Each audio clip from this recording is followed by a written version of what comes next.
অনেক যায় ঝামেলা যুদ্ধ মুদ্ধ করে মনে করেন দেশ স্বাধীন হয়েছে। अच्छा মাইনে নিলাম। এখন আগে তো আমরা গরিব মানুষ আছিলাম, এখনো গরিবই রয়েছি, মানে আম করে হালার এই দুঃখ আমাদের কাবিনী জায়গা। আমরা যে দুঃখী আছি সারা জীবন দুঃখী থাকবো, আর সুখী যারা আছে সারা জীবন এরা সুখী থাকবো, এই হলো নিয়ম। কি কারণে কইলাম শোনেন, কিছু কথা কই। এখন এই যে আমরা এতদিন তো আমরা কিছু জানি টানি না, আমরা জানবো কইতে, আমরা তো বাইরেতে বেরোতেই পারি না ঘর থেকে। বেরোলে তো ধরে বিএনপি কইয়া জামাত কইয়া অমুক কইয়া তমুক কইয়া নিয়ে জেলে দিব। ঠিক বলেছো। এই দুঃখে বাইরেই নেই। খাইছি মিয়া 3 দিনের খাওয়া একদিন খাইছি, খাইয়া ঘুমাই থাকছি। তা নইলে তো ধরে লেগে গেলে বুঝুন না। আমি যে বিএনপি না, শোনেন একটা গল্প করি আপনার। এক জঙ্গলে আপনার বাঘ দৌড়াইতেছে, ওই বাঘের দৌড় দেখে হাতিও পিছু পিছু দৌড় দিছে। কারণ বাঘে জিজ্ঞেস করছে, কিরে তুই দৌড় পারস কে? জঙ্গলে বাঘ দৌড়তেছে এই লেগে আমি দৌড় পারতাছি। হাতি কইতাছে, দূর বেড়া, আমার একবার দৌড়লে আমি যে হাতি এটা প্রমাণ করতে করতে আমার 20 বছর যাবো গা। এটা হলো বাংলাদেশ। তো আমার অবস্থা রয়েছে এটা, যে একবার যদি ধরতো, মানে আগের বার বলতেছে, বর্তমানে কথা বলি না, আগে মানে আওয়ামী লীগের ক্ষমতা থাকতে একবার যদি করে ধরে, ওই বেচারা যে আওয়ামী লীগ করে না, বিএনপি করে না, জামাত করে না, শিবির করে না, এটি প্রমাণ করতে করতে বেচারা আর মনে করে না আয়না ঘরেছে, আর দেখতে দেখতে হুগে মুড়া শেষ। এই হচ্ছে অবস্থা। তো যাই হোক, আমরা যে টপিক আসছিলাম সেটা হচ্ছে এই যে দেন, যারা ধনী হেরা ধনী হই, গরিব রেহালা মরা পয়সা মরুক। সালমান এফ রহমান বেচারায় 36টা ব্যাংকের টাকা নিয়ে মানে নিজের মনে করে খেয়ে ফেলাইছে। Oh my god.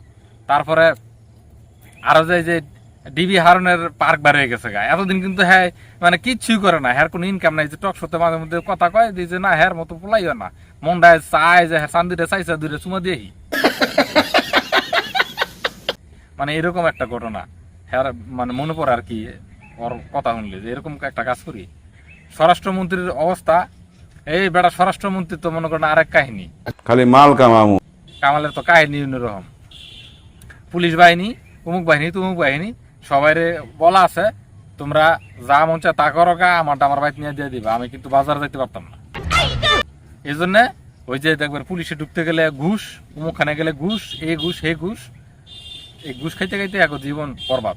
তো যাই হোক, এখন সম্পদের পরিচয়ে যদি আমরা আসি, যে কার কতটুকু সম্পদ আছে, আমরা যদি পরিচিতি লাভ করতে চাই, তাহলে দেখবেন যে গত 17 বছরের মধ্যে যত সম্পদ আছে, এক একজনে চিন্তা করেন তো, একবার ডিপলি চিন্তা করেন যে অমুকে এত হাজার টাকা, এত হাজার কোটি টাকার মালিক, এত হাজার কোটি টাকা, হাজার, 1 কোটি আর 2 কোটি না, 100 না, কিন্তু হাজার কোটি টাকা।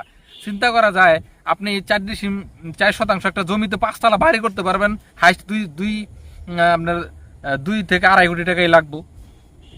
মানে চলাফেরা করার মতো স্ট্যান্ডার্ড একটা বাড়ি করলে 2 থেকে 2.5 কোটি টাকা, আর সে জায়গায় হাজার হাজার কোটি টাকা।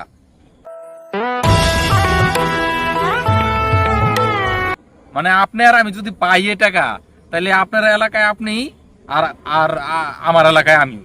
अभी और सुनिए এক একজনে 20,000 কোটি টাকা, 30,000 কোটি টাকা, মানে 40,000 কোটি টাকা, এই যে মালিক এক একজন।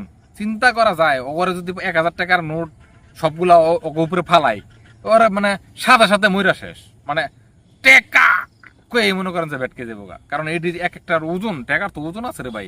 1,000 কোটি টাকাও যদি আপনি নিয়ে হেন, কমপক্ষে সেটার ওজন আমার কাছে মনে হয় আর কি 100 কেজি তো হইবই অন্তত পক্ষে। 100 কেজি যদি একজন মানুষের উপরে বস্তা করে ফালাই দেন আপনি, তাহলে তো এবার এমনি বেটকে শেষ, বুঝছেন?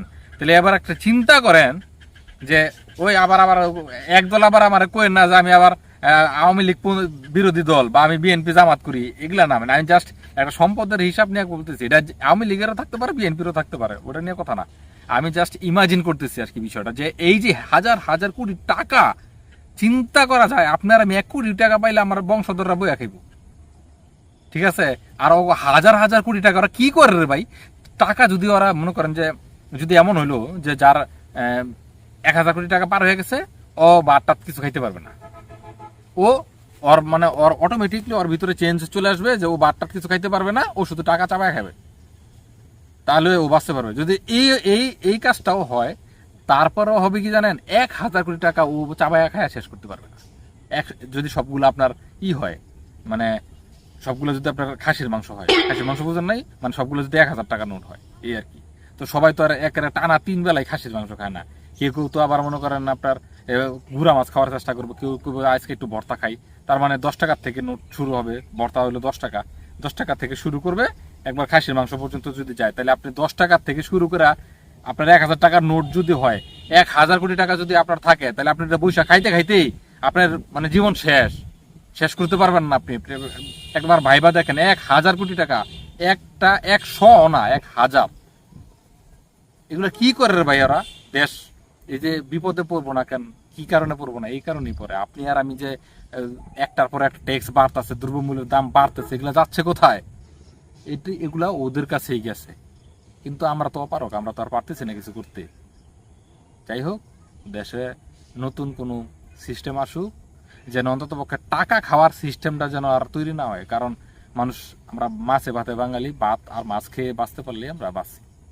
এই টাকা খাওয়ার পরিক্রমা যেন আর সৃষ্টি না হয়, আমরা ওইদিকে একটু খেয়াল রাখার চেষ্টা করবো। ভালো থাকবেন, দেখা হবে অন্য কোনো দিনে। চলে যাবো, বৃষ্টি আসবে, বাসায় যাই।